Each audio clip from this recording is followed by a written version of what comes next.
And now with our chief meteorologist, Brett Anthony. Brett, it is just intense what's pummeling California, but over here it's nice. Yeah, it's very nice. In fact, today we made a run at a record high temperature. In Tyler, the record high today was 80, set back in 1911.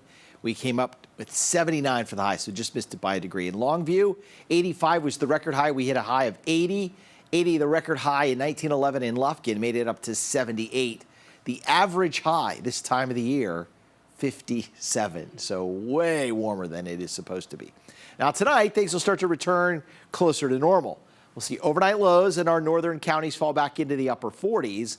We'll see overnight lows in the low 50s from Palestine to Marshall back to Tyler and Athens.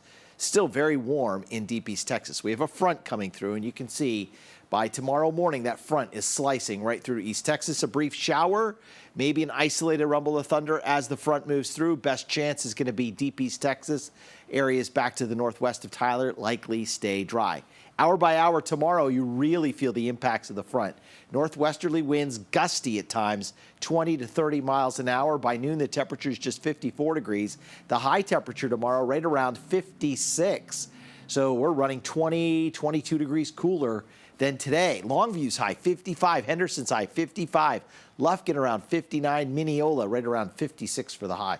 There's the atmospheric river bringing all that rain into California. Just look at that. And there's this next storm that's already lining up that'll continue to pummel the West Coast. When those storms cross the Rockies, they lose a lot of their oomph. That storm, though, looks pretty impressive. And if we just had a little more cool air aloft, we'd have explosive development in thunderstorms. But we don't. We have warm air aloft, and it puts a lid or a cap on the atmosphere. And so that's why it takes till 2 o'clock in the morning for just a couple of showers to form. Winds turn to the west-northwest. Temperatures drop into the 40s by tomorrow morning. Then we never really recover. Back to the mid-50s for highs. So it's back to sweatshirt, jacket weather, frosty weather here Friday morning with lows in the mid-30s. Friday afternoon, we're back up only to about 55 or 56.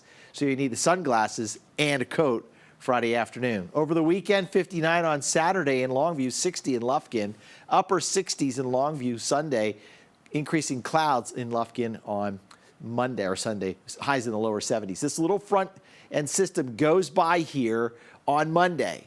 We have enough moisture coming in, but we don't have much of a strong front, and so we squeeze out just a few hundredths of an inch. A better system comes in Wednesday, and that should improve the rain chances, especially from Henderson to the east. When you look at the seasonal rainfall totals, going back to December 1st, we are running a little bit below average now, and for, of course, the year, we're starting out below average. And it's turning out so dry now, there's a red flag warning until 8 o'clock for West Texas, and some of that dry weather could spread to the east, so we got to watch that carefully. Tonight, clear to partly cloudy. A few brief showers will drop to 49 by tomorrow morning. Baylor Scott & White Texas Spine Joint Hospital 7-day forecast. It's sunny but cooler tomorrow with a chilling wind and a high of just 57. Frosty Friday and Saturday mornings with lows in the 30s, highs in the 50s. Back to 60s Sunday, back to 70s Monday. Some late day clouds followed by some rain looking likely by next Wednesday. All right, this Friday at 6:30 here on CBS 19, we've got our Extreme East Texas Winter Storm Ready CBS 19 weather special. And we are going to go over everything from getting your house ready in case we have another blast of Arctic air here in East Texas. We'll also look at the pros and cons of living on the Texas grid, and we have the forecast. What lies ahead? Is there another Arctic surge on the way, perhaps in February? We'll try to answer that in our forecast in Extreme East Texas Winter Storm Ready Friday night at 6:30.